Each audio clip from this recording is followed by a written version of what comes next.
It's been a rough last week for SEMO men's basketball. The Redhawks were at one point 4-1 in the OVC, but now they sit 4-4 on 3 straight losses. Coming up Tuesday at the Show Me Center, SEMO hosts league leaders UT Martin.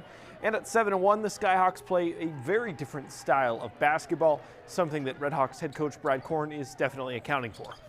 Is going to isolate us. They play European style basketball. They're going to Barkley you from the three-point line, which means they're going to back you down, kick it out, share the ball, cut, run up your back on rebounds, switch everything on defense. So it's a hard style to play against them. Yeah, here's a look at the OVC standings a third of the way through the regular season.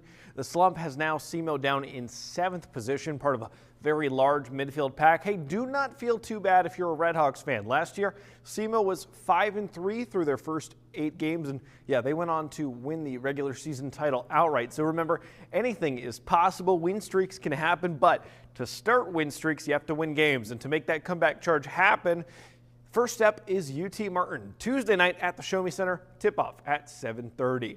If you missed it at Saturday's game, SEMO honored its 2025 Athletics Hall of Fame class.